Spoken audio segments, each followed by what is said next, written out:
Welcome to another episode of Bargain Saturdays, and this week I decided to take a look at a film in my 15-movie family collection, which I largely picked up because it has the little wizard in it, in the bottom corner there, because I was like, you know what, I like magic and wizards, and small animals can be okay sometimes, so I was like, you know what, I'm willing to pick up this CGI film that's probably going to be an abomination. I'm willing to spend $4 to satisfy that curiosity.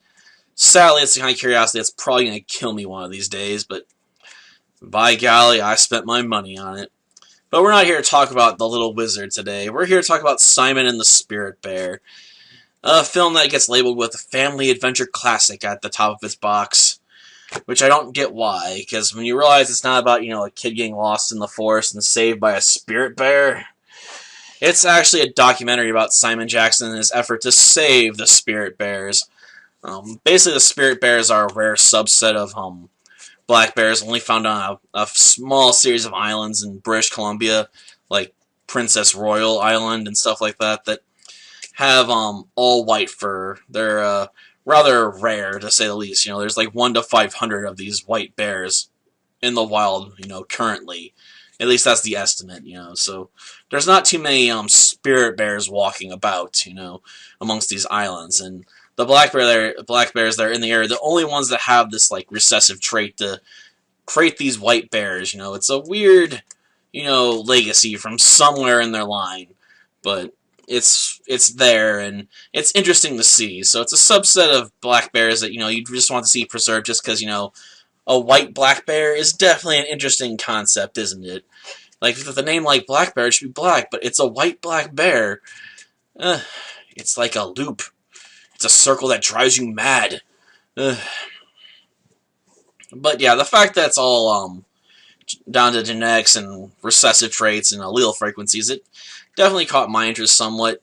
I wish they would have been more into the science, even if it would have flown over my head, just because it would have been fascinating to listen to. It made me feel like a smart person, even if I didn't get it. But yeah, the little they do cover, is relatively easy to understand. Because largely they spend their time talking about Simon Jackson and his efforts, to save the Kermode bears, or spirit bears, from the logging companies, because they're wanting to log, these old wood forests that are in these areas, because, that's what wood companies do. They're like, we need old wood, because this is really good old wood. And they're like, no, if you cut down all these trees and stuff, you'll kill off the Solomon, which will then drive away these bears, and we want to save these white spirit bears, because they're culturally significant to some of the native tribes in the area, and let's face it, they're cool. It's a white black bear. I mean, do I need to say more? That alone means we should try and save it, right? Just for the confusion its name creates. So yeah, it's a documentary film, which may or may not float your boat, I do have to admit the fact the end credits go flying by at the end is fascinating to me, and it's like almost everyone that's associated with this doesn't want to be for some reason.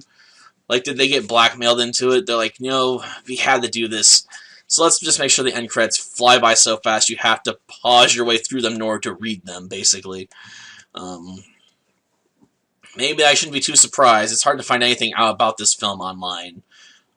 There's no Wikipedia entry for it, as far as I can tell. There's pretty much nothing online, as far as reviews go. I can't find an Internet Movie Database entry for it.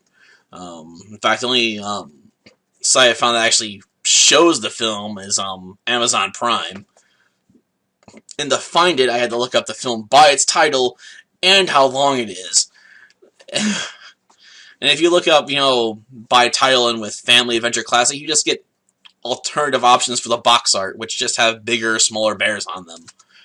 Like, that's all the stuff I could find online for them. Like, you can watch it for free on Amazon Prime, and, some alternative box art for the film. And that's it. Like, seriously? I mean, I know it's a documentary, and that means people may not care about it, but it seems sort of strange that, it's, like, a ghost on the internet.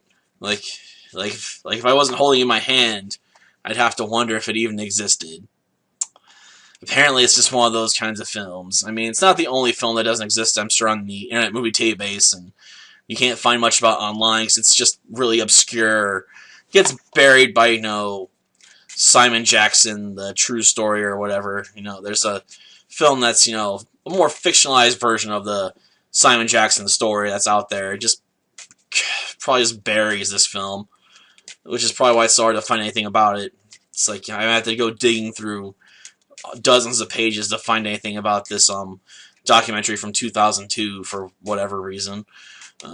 I've tried even looking for it with that in the search terms, and I still couldn't find anything.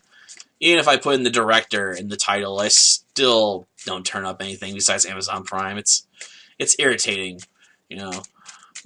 I suppose it's sort of sad that half this video is going to be dedicated to my inability to find anything about this film online, but it's just so weird that I can't find anything about it. It's the internet. It's dedicated to everything glorious and mundane.